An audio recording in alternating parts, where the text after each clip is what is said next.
Ramaphosa est entré en collision avec Donald Trump. Vous avez suivi ça. Donald Trump, sachant que les Sud-Africains veulent frapper le Rwanda, il y a eu un lobbying à Washington qui a vite contacté les proches du président pour dire à Donald Trump de menacer l'Afrique du Sud de ne pas intervenir au Rwanda.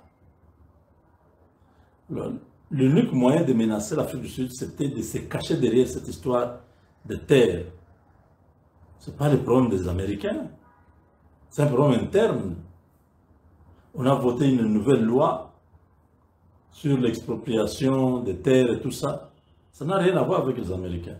Donald Trump a parlé à la descente de l'avion, là chez lui en Floride. Il a parlé un peu du Canada, tout ça. Et puis il a parlé de l'Afrique du Sud. Quand Ramaphosa a suivi ça, ils ont compris que c'est en rapport avec leur intervention en RDC qu'ils sont maintenant en train d'être attaqués frontalement comme pour faire pression et faire reculer l'Afrique du Sud. Les militaires qui sont morts n'étaient pas tellement équipés pour la guerre. Ils étaient venus pour un travail. Ils ont fait les renseignements. Ils sont entrés dans tous les coins. Ils ont compris, ils ont vu avec des appareils qu'ils avaient, les drones et tout ça. Ils ont vu comment le pays est en train d'être pillé. Ils ont dit, ok. Donc, la guerre, c'est ça. Ce n'est pas une question de, oh, les Rwandais, oh non, les... Non, non, non, non. Oh, les FDLR, ce n'est pas tout ça. Que c'est en rapport avec leur intervention en RDC qu'ils sont maintenant en train d'être attaqués frontalement comme pour faire pression et faire reculer l'Afrique du Sud.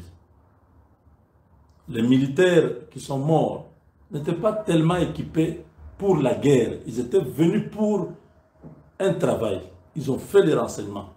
Ils sont entrés dans tous les coins. Ils ont compris, ils ont vu avec des appareils qu'ils avaient, les drones et tout ça. Ils ont vu comment le pays est en train d'être pillé.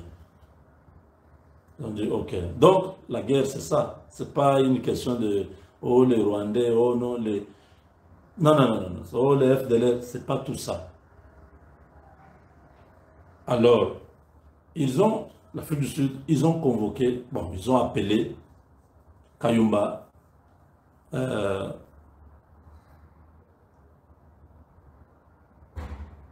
Nyamwasa, un ancien proche, un ancien collaborateur de Kagame, pour lui poser la question sur tout ce qu'ils ont trouvé sur le terrain. Kayumba a confirmé, il a dit oui, ce n'est pas le problème de Banyamulenge ou des Tutsis qui sont malmenés au Congo, c'est faux. Les Tutsis, tout ça, ils sont d'ailleurs protégés au Congo. Ils sont au gouvernement, ils sont dans les institutions. Quelques problèmes se posent chaque fois quand il y a une rébellion, tout ça, où on cite qu'il y a des Tutsis là-bas, ça pose un peu de problèmes. Mais dans l'ensemble, cette question n'existe pas. C'est comme ça qu'on lui a demandé de faire ça dans une émission. Quand il est sorti, vous pensez qu'il est sorti comme ça. L'Afrique du Sud voulait avoir un soutien d'un Rwandais qui dénonce son régime, qui dit des pratiques qui se font là-bas. C'est une façon. Ce spectacle qu'on fait à Goma, mais de l'autre côté de la frontière, la tension est perceptible. Je l'avais déjà dit. Moi, j'avais prédit ça il y a, je crois, une semaine. J'ai dit qu'un général courageux prenne le pouvoir, neutralise Kagame et passe un accord avec la RDC. Les tensions entre les deux s'arrêtent.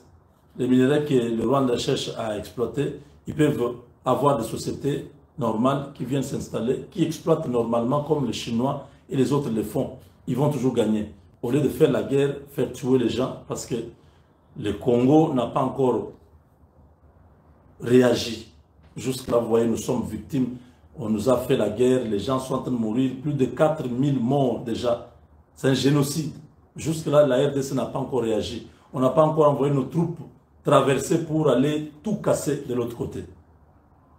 Alors, voyant cette position-là, certains généraux ont trouvé que c'est vraiment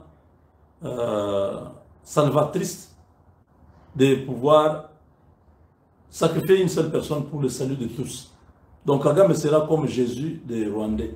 Il va être sacrifié pour que tous les Rwandais vivent enfin en paix chez eux.